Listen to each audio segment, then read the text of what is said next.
अस्सलाम वालेकुम बच्चों, कैसे हैं आप? ठीक ठाक हैं? उम्मीद है आप सारे बच्चे खैर खैरियत से होंगे और हंस खेल रहे होंगे, मुस्कुरा रहे होंगे और घर वालों को सता रहे होंगे। ऑब्वियसली ये भी एक पार्ट एंड पार्सल है छुट्टियों का। घर वाले उकताए होते हैं समटाइम। अल्लाह करे कि ऐसा ना हो, आप बड़े अच्छे बच्चे बन के बिहेव कर रहे हो। आई डू होप आप सारे बड़े अच्छे बच्चे, मेरे बड़े प्यारे बच्चों सारे। सो इस दुआ के साथ हम अपना स्टार्ट करते हैं कि अल्लाह ताला हम सबको महफूज रखे इस वबा से। एक्सरसाइज 4 हम आज करने जा रहे हैं, मैंने मेंशन भी कर दिया ऑलरेडी बोर्ड पे।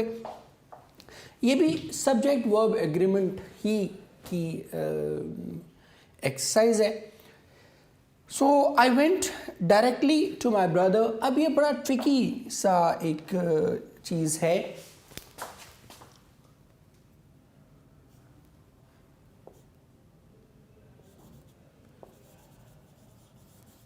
If direct is used with a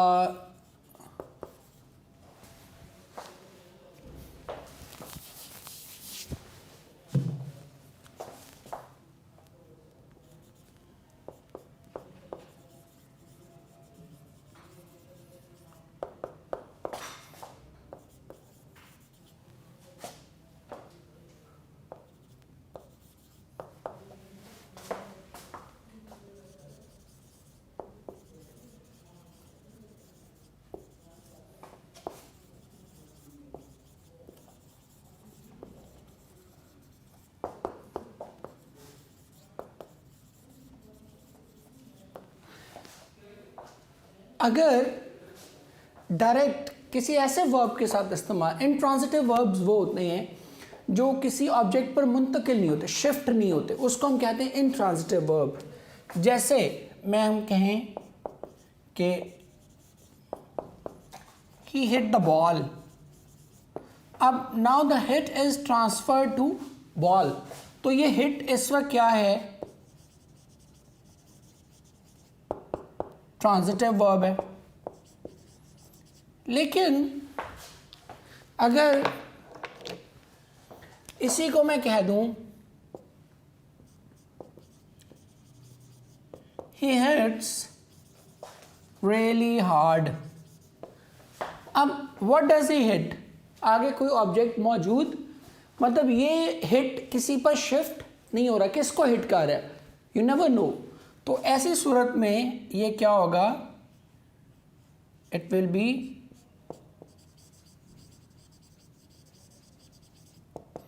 intransitive verb.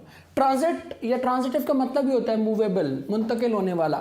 ठीक है, आप अगर आप बच्चों को बाहर ट्रैवल करने का इत्तेफाक हुआ, फॉरेन ट्रैवल का, और आपने सपोज यहाँ से जाना है यूएसए और डायरेक्ट फ़्लाइट अवेलेबल नहीं है, तो आपको क्या किया जाता है? किसी ऐसे मुल्क का वीज़ा इशू किया जाता है जहाँ से आप एक कनेक्टिंग फ़्लाइट पकड़ के सपोज यूएसए चले जाते हैं। मतलब यहाँ से आप जाएंगे दुबई और दुबई से जाएंगे अमेरिका, तो वो जो दुबई का वीज़ा आपको दिया जाता है, टेम्परेरी वीज़ा दिया जाता है, उसको हम ट्रांजिट वीज़ा कहते हैं।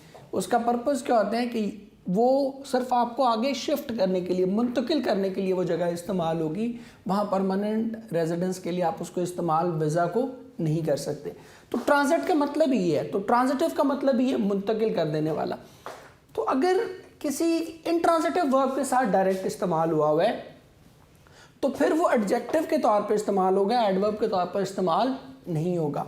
एडवर्ब के तौर पर इस्तेमाल होने से मुराद क्या है? No ly at the end. ये डायरेक्टली नहीं होगा, it will always be direct. अब गो जो है ये एक इंट्रांजिटिव वर्ब है, इसलिए इसके साथ डायरेक्टली नहीं आएगा, direct. I went direct to my brother, इसके बारे में ऑप्शन ये सी है। इसके एक एग्जाम्पल आप ऑलरेडी टेक्स्ट में भी पढ़ चुके हैं। And one day the chairman of governor sir John Rivers visited Brookfield, ignored Ralston and went direct to Chips. Chapter number 11 में, गुड बाय मिस्टर चिप्स के चैप्टर 11 में ये लाइन आपको मौजूद मिलेगी। चैप्टर 11 का जो है ना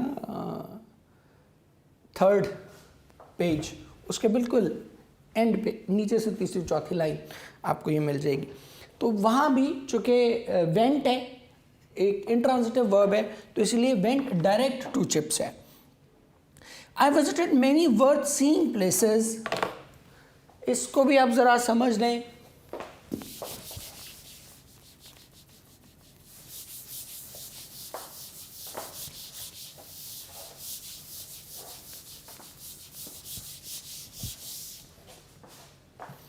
अब ये जो एडजेक्टिव्स है ना,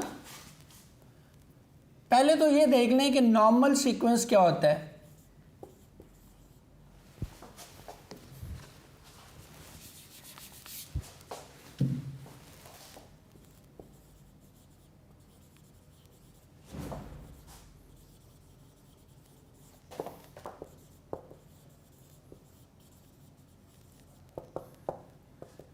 नॉर्मल जब आप एडजेक्टिव यूज़ करते हैं तो उसको आप इस्तेमाल करते हैं पहले एडजेक्टिव एंड देन आप यूज़ करते हैं उस एडजेक्टिव का नाउन।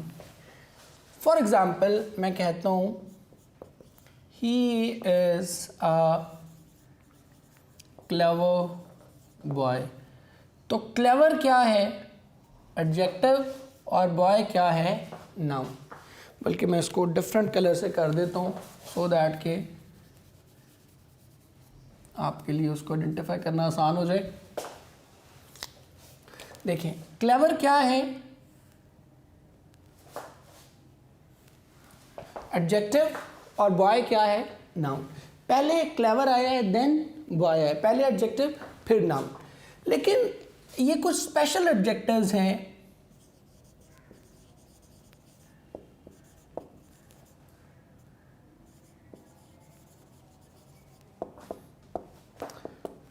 जो कौन से हैं? Worth plus present participle.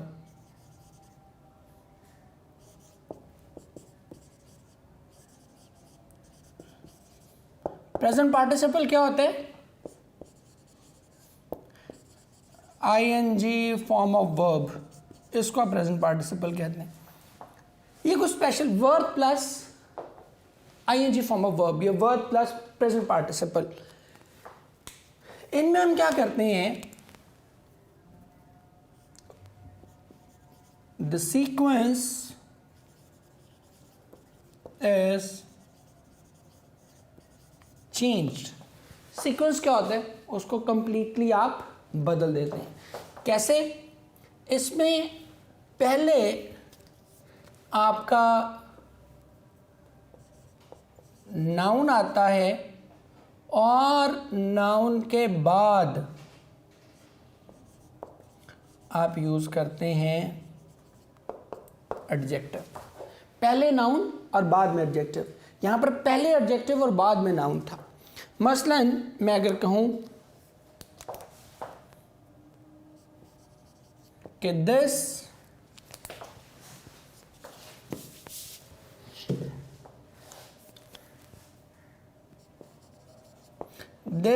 is a book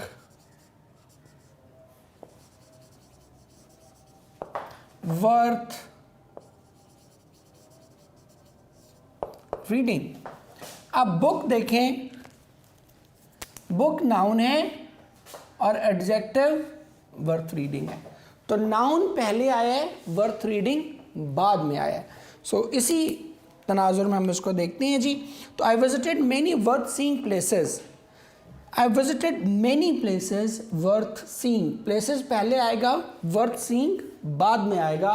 so option will be option A. Number 3 पे चलते हैं जी। The flower smells sweet. इनके बाद इसका रूल देख लें।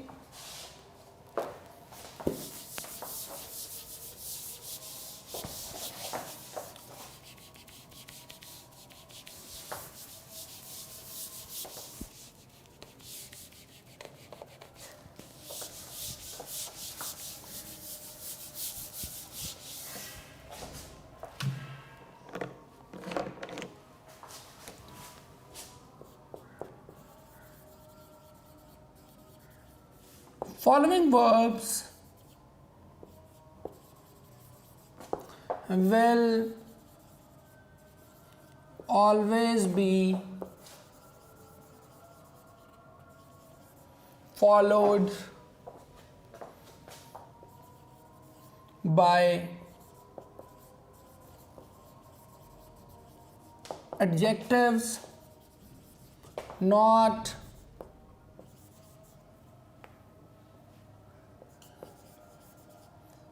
adverbs. इन सब के बाद, ये जो verbs लिखने लगा हूँ, इन सब के बाद adjective लगेगा, इन सब के बाद कभी भी adverb नहीं लगेगा, ly वाला adverb नहीं लगेगा. कौन कौन सी है जी वो verb? वो है look, seem,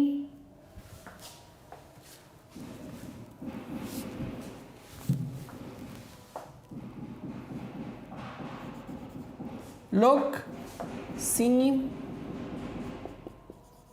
feel, hear, taste, smell, run. ठीक है जी. इन सब के बाद एडजेक्टिव लगेगा, मतलब ly वाला नहीं लगेगा, कोई भी चीज़ एडवर्ब नहीं लगेगा, बल्कि क्या लगेगा, एडजेक्टिव लगेगा. ठीक है. सो ये सारे के सारे इसमें आप देख लें. So the flower smells sweet होगा, स्मेल्स स्वीटली नहीं होगा. Option beta is the right option for it, क्योंकि इनके बाद ly वाली कोई चीज़ हमने नहीं लगानी. The water is very cold to drink.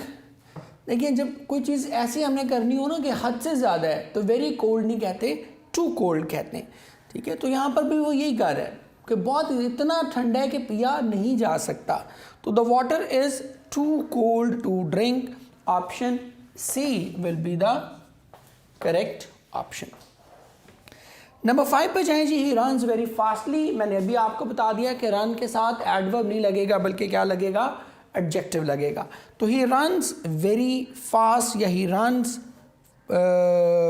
Fast भी हो सकता था, लेकिन वो डेल्टा में आप देख रहे हैं कि रन है, रन्स नहीं है. तो he runs very fast. Option क्या लगेगी, ऑप्शन ए. नंबर 6 पे चलते हैं जी. I can speak very well English. ये तो बड़ी आसान है. स्पीक के बाद ऑब्जेक्ट लगेगा और उस ऑब्जेक्ट को क्वालिफाई करना है वर्ब ने, सॉरी वर्ब कह रहा हूँ, एडवर्ब ने. ठीक है. I can speak English very well. Option C will be the right option. One of the easiest, बहुत आसान था, आप इसको देख सकते हैं. Few friends that I have are sincere to me. अब फ्यू फ्रेंड्स खाली इसको ज़रा देख लें, ये थोड़ा सा ट्रिकी है, समझने वाला है. ये 3 एडजेक्टिव्स हैं, मैं लिख भी रहा हूं.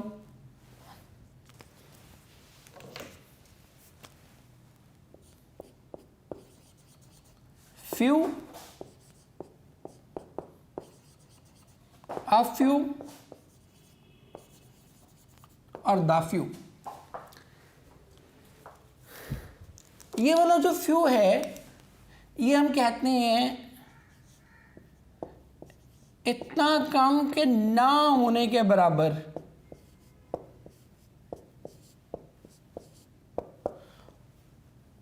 और ये वाला फ्यू जो है, it is always used for negation. किसी चीज के इनकार के लिए. मसलन मैं कहूं I have few rupees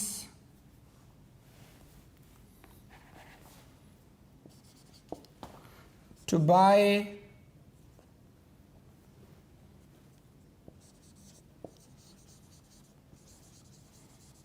new clothes. अब इसका ये मतलब नहीं है कि मेरे पास नए कपड़े खरीदने के लिए कुछ पैसे हैं, इसका मतलब है कि वो पैसे इतने कम हैं कि मैं उससे कपड़े नहीं खरीद सकता। It is use for negation. जैसे अगर आपने यूजिंग द साइंटिफिक मेथड पढ़ा हो तो उसमें वो कहते हैं कि few people today believe that disease are caused by evil spirits. अब इसका ये मतलब नहीं है कि थोड़े बहुत लोग यकीन करते हैं, इसका मतलब ये है कि लोग आजकल यकीन नहीं करते। It is use for negation, ठीक है। तो खाली फ्यू हम यूज़ करते हैं निगेशन के लिए। अगली चीज़ देखें, अ फ्यू, ये हम करते हैं कम मगर मुनासिब, कि कम तो है लेकिन सफिशेंट है। और इट इज़ ऑलवेज यूज्ड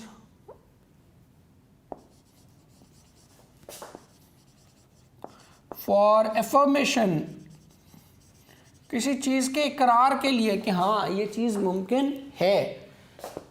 मसलन मैं कहूँ कि I have few rupees to buy new clothes। इसका मतलब क्या है कि मेरे पास चंद रुपए हैं। यहाँ पर था कि मेरे पास पैसे नहीं है, यहाँ पर इसका मतलब क्या है कि कम तो हैं मगर इतने हैं कि उससे मेरा काम हो जाएगा अकॉर्डिंग टू माई नीड है। Although they are low in quantity but मेरे ज़रूरत के मुताबिक क्या है, सफिशेंट है।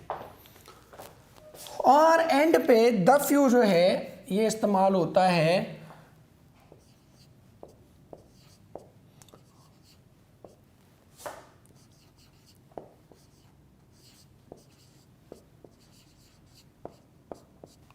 कोई मखसूस कम मिकदार स्पेसिफाई करने के लिए।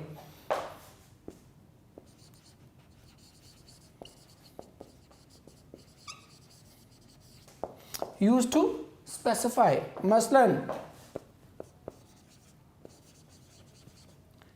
The few rupees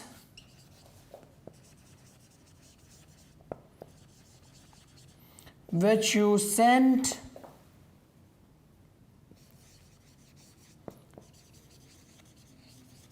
last month have been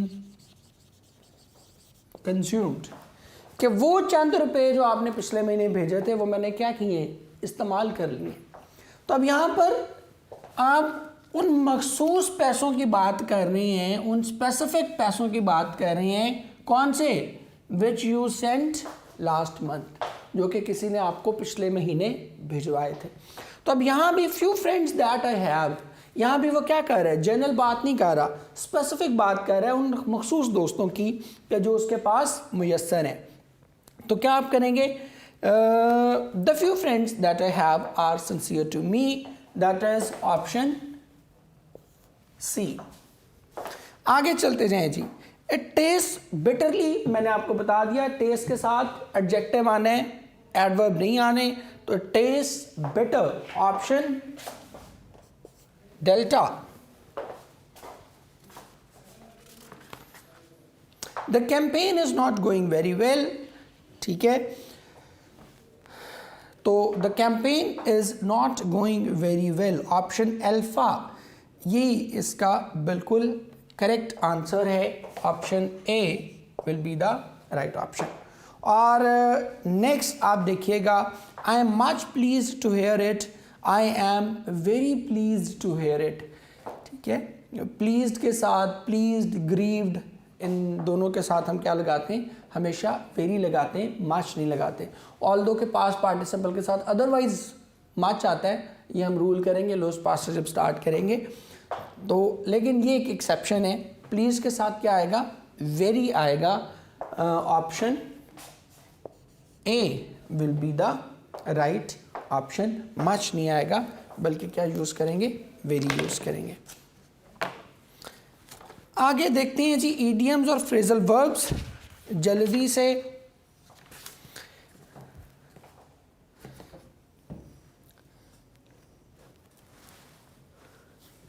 हमने कर लिया था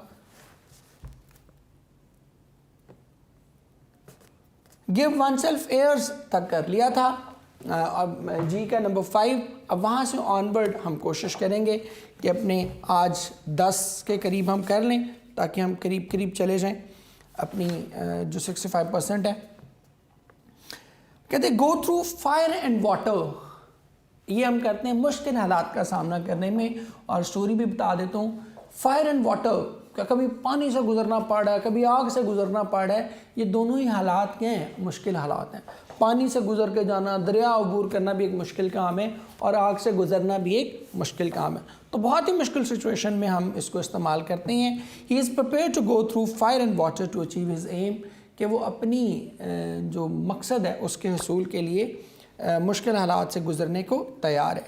गो विदाउट सेइंग, कोई ऐसी चीज़ जिसमें शक व शुबे की कोई गुंजाइश मौजूद ना हो, उसको आप कहते हैं गो विदाउट सेइंग। बहुत कॉमन चीज़ है, आपको अंदाज़ा ही होगा कि ये ऐसी चीज़ है जिसको कहने की भी ज़रूरत नहीं है। It can go without saying, बगैर कहे ही लोगों को इस बात का इल्म है, इतनी क्लियर बात है, इतनी ऑब्वियस बात है। It goes without saying that only education can bring about true democracy, कि ये बात तो दुरुस्त है कि सिर्फ एजुकेशन ही के ज़रिए सही जमहूरियत, असल जमहूरियत हासिल की जा सकती है। To get rid of, rid of कहते हैं छुटकारा पा लेना। तो टू गेट रिड ऑफ, किसी चीज़ से छुटकारा हासिल कर लेना, छुटकारा पा लेना। I do not know how to get rid of my old books, मुझे नहीं पता कि मैं अपनी पुरानी किताबों से जान कैसे छुड़ाऊँ। To go to the wall, तबाह हो जाना। अब देखें, दीवार में एक चीज़ आके टकरा जाए तो वो क्या होगी, इट विल फेड आउट, बिल्कुल इट विल ब्रेक आउट, बिखर जाएगी बिल्कुल। तो इसलिए जो चीज़ मुकम्मल तौर पर तबाह हो जाए, मतलब गाड़ी एक कंक्रीट की दीवार है, गाड़ी उसमें ठा आगे लगती है तो क्या होगी, बिल्कुल तबाह हो जाएगी। तो इसलिए गोइंग टू वॉल हम मीडियम यूज़ करते हैं ऐसी चीज़ के लिए जो बिल्कुल ख़राब हो गई। नेक्स्ट देखें जी, to give the cold shoulder, सर्द मोहरी से पेश आना। कोल्ड शोल्डर मीन्स इस कॉन्टेक्स्ट में हम इसको इस्तेमाल करते हैं कि किसी शख्स ने आपसे कंधा, एक सहारे के तौर पे हम इस्तेमाल करते हैं ना, उसकी अलामत कि किसी शख्स ने आपसे सहारा मांगा और हम बड़ी सर्द मोहरी से उसको मतलब झटक दिया, उसको सहारा देने से इनकार कर दिया। तो इसी कॉन्टेक्स्ट में हम कहते हैं कि friends as we were he should not have given me the cold shoulder, कि चूँकि हम अच्छे दोस्त थे लिहाजा उसे मुझे इस तरह से सर्द मोहरी से पेश नहीं आना चाहिए था। To give vent to, vent होता है इजहार, वेंट एग्जॉस्ट को बेसिकली कहते हैं। टू गिव वेंट टू, किसी को इजहार का मौका देना, ठीक है, कि अपने अंदर जो कुछ उसका गुबार है उसको निकलने का मौका फराहम करना। The old woman gave vent to her sorrow and began to cry, कहते कि बूढ़ी औरत ने अपनी जो दुख था, अपना गम था, उसको बाहर मौका देखा और फ़ौरन उसको बाहर निकालना शुरू कर दिया, इजहार करना शुरू कर दिया। टू गो टू पीसेस, टोटे टोटे हो जाना, टुकड़े टुकड़े हो जाना, बिल्कुल बिखर जाना, तबाह हो जाना। His health is gone two pieces because of his bad deeds, कि उसकी ख़राब हरकतों की वजह से उसकी हेल्थ बिल्कुल तबाह बर्बाद हो गई है। गिल्टी ऑफ, ये तो बड़ा सिंपल है, गिल्टी का मतलब ही है किसी जुर्म में मुब्तला होना, तो गिल्टी ऑफ जुर्म का कसूरवार होना। The jury found him guilty of murder, क्योंकि ज्यूरी जो थी, जो बेंच था, जज थी, उन्होंने वाकई उसको जुर्म का कसूरवार, मर्डर का कसूरवार पाया। अ गाला डे, गाला ये अक्सर आप सुनते हैं, शॉपिंग गाला और स्प्रिंग गाला और ऑटम गाला और ये जो सेल्स वगैरह लग रही होती हैं, गाला का मतलब होता है फेस्टिवल। तो अ गाला डे बड़ी खुशी का दिन, त्यौहार, कोई बड़ी एक्साइटेड चीज़। Eid ul Fitr is a gala day for us, Eid ul Fitr हमारे लिए क्या है, it is a gala day. So ये हमारा जी ख़त्म हो गया। अब एज पे चलते हैं। A hard nut to crack, मुश्किल काम, कि जो नट्स हैं, अखरोट है सपोज, उसको तोड़ना बड़े ऑलरेडी मुश्किल काम है, लेकिन अगर कोई सख्त किस्म का, वो ढीठ किस्म का अखरोट हो तो उसको तोड़ना समटाइम क्या होता है हमारे लिए बड़ा। बादामों के बारे में भी यही है कि समटाइम आप उनको दांत से तोड़ने की कोशिश कर रहे हो, वो नहीं टूट रहे होते। तो हार्ड नट टू क्रैक, उसको क्रैक करना जाहिर बात है क्या मुश्किल काम है, इसीलिए मुश्किल जो काम हो उसके लिए हम यूज़ करते हैं कि it is a hard nut to crack. Poverty alleviation has so far proved a hard nut to crack, कि गुर्बत का खात्मा जो है अभी तक हमारे लिए एक मुश्किल, कठिन काम साबित हुआ है। हेयर्स ब्रेथ एस्केप, एस्केप होता है बचना, फरार होना। हेयर ब्रेथ, ब्रेथ क्या होता है, मोटाई, ठीक है, थिकनेस। हेयर ब्रेथ कि बाल बराबर थिकनेस, बाल बराबर फ़र्क था, कि बिल्कुल उसके करीब से, ख़तरे के करीब से होके वो गुजरा है और बिल्कुल ख़तरे को टच करते हुए वो बचा है। We had a hair breadth escape from a road accident last night, कि कल रात जो है हम एक सड़क किनारे होने वाले हादसे में बड़े बाल बचे। हैंड इन ग्लव, करीब होना किसी चीज़ के। अब देखें ये बड़ी ऑब्वियस है, हैंड इन ग्लव। अब जब हैंड इन ग्लव है तो इट मीन्स कि वो दोनों एक दूसरे से क्या है, बहुत ही करीब हैं, चिपके हुए हैं, साथ साथ हैं, हर काम क्या कर रहे हैं, इकट्ठे कर रहे हैं। हैंड इन ग्लव के बाहर वाला जो ग्लव है वो भी वो काम कर रहा है, अंदर हाथ भी उसी का ही है। तो दोनों जो भी अच्छा या बुरा काम कर रहे हैं वो भी क्या कर रहे हैं, एक साथ ही कर रहे हैं। तो इसीलिए जो शख्स जिनमें बहुत कुर्बत हो उनको हम कहते हैं कि they are hand in glove with each other. He was found to be hand in glove with the enemy. कहते कि पता जी चला कि वो दुश्मन के साथ बड़े ही उसकी कुर्बतें थी, दुश्मन के साथ उसने बड़ा ही हाथ मिलाया हुआ था। हार्ड एंड फास्ट, हतमी, फाइनल। हार्ड क्या होता है, स्ट्रिक्ट, रिजिड। फास्ट बड़ी तेज़ी से जिस पर बात की जा सके, बड़ी आसानी से जिस पर बात की जा सके। तो इसीलिए बड़ी आसानी से और बड़ी सख्ती से किस चीज़ पे बात की जा सकती है, वही चीज़ जो बिल्कुल फुल एंड फाइनल हो, बिल्कुल क्लियर कट हो, जिस पर मज़ीद कोई चीज़, कोई और किसी चीज़ की गुंजाइश बाकी ना हो। देन हार्ट एंड सोल कहते हैं दिलो जान से। हार्ट भी, दिल भी आपका उसी में है, रूह भी उसी में ही है। तो दिलो जान से जो कोई काम करते हैं उसको आप कहते हैं heart and soul. He devoted himself heart and soul to his studies and succeeded, कि उसने पूरी दिलो जान से अपने आप को अपनी स्टडीज़ में मुतहर्रिक किया और कामयाब हो गया। Here and there, common understanding, here and there, यहाँ वहाँ इधर उधर। तो उस कॉन्टेक्स्ट में हम इसको यूज़ करते हैं। Papers were scattered here and there on the floor, कि यहाँ भी पड़े थे और वहाँ भी पड़े थे। वो इस कॉन्टेक्स्ट में। होल्ड वाटर होता है बात में दम होना, ठीक है, कि जब किसी चीज़ में पानी है, सपोज एक बर्तन में पानी है या किसी, तो उसका एक वज़न होगा ना, कि उसमें दम होगा, उसको उठाते हुए ज़रा आपको मुश्किल पेश आएगी। तो होल्ड वाटर भी इसी में ही है कि his argument doesn't hold water, कि उसके आर्ग्यूमेंट्स में कोई दमखम नहीं है। होप अगेंस्ट होप, कि महज इम्कान, फजूल की आस, फजूल की उम्मीद, जैसे आपको उम्मीद होती है ना इस बार ज़रूर मेरा एग्ज़ाम में मैंने टॉप कर जाना। एक होती है होप अगेंस्ट योर एफर्ट, कि आपने एफर्ट की, उसके अगेंस्ट, उसके वजह से आप एक उम्मीद लगा के बैठे हुए हैं कि हाँ मैं कामयाब हो जाऊँगा। एक है होप अगेंस्ट होप, कि कोई एफर्ट नहीं है, बस हमें वेली उम्मीद लगाई हुई है कि मैं कामयाब हो जाऊँगा, तो उसको होप अगेंस्ट होप कहते हैं। They are just hoping against hope that she is still alive, कहते हैं महज इम्कान है इस बात का, हमें उम्मीद लगा के बैठे हैं कि शायद वो जिंदा हो। इसके बाद है ह्यू एंड क्राई, बहुत शोर मचाने को कहते हैं। ह्यू का मतलब यही होता है, क्राई का मतलब तो आपको पता ही है। He raise hue and cry for help but nobody came to his rescue, कि उसने बहुत शोर मचाया मदद के लिए मगर कोई उसकी मदद को नहीं आया। हाई टाइम, एन वक्त पर। अब किसी भी चीज़ का मतलब सपोज 12 बजते हैं तो बिल्कुल उसके लिए एक्यूरेट टाइम होता है, हाई टाइम होता है, तो करेक्ट टाइम होता है, बेहतरीन वक्त होता है, तो उसको हम हाई टाइम इसीलिए कहते हैं। It is high time the government took effective measures to meet the food shortage in the country, कहते हैं कि यही वक्त है कि गवर्नमेंट फूड शॉर्टेज को मुल्क में ख़त्म करने के लिए बेहतरीन इकदाम करे। ले बेटे, आज हमने काफ़ी सारे ईडियम्स कर लिए, एक्सरसाइज कर ली, होपफुली आप साथ साथ इसको डाइजेस्ट कर रहे होंगे और साथ साथ पढ़ रहे होंगे। कल इंशाल्लाह अपने बच्चों से फिर मेरी मुलाकात होगी। टिल देन आप सारे बच्चों के लिए बहुत सी दुआएं, जीते रहें, खुश रहें, हंसते मुस्कुराते रहें और दुआ करें कि जल्दी से हम दोबारा फिर उसी क्लास एनवायरनमेंट में बैठ के हम सब इकट्ठे हो सकें। तब तक आप बच्चों के लिए बहुत सी दुआएं, जीते रहें, खुश रहें। अल्लाह हाफ़िज़।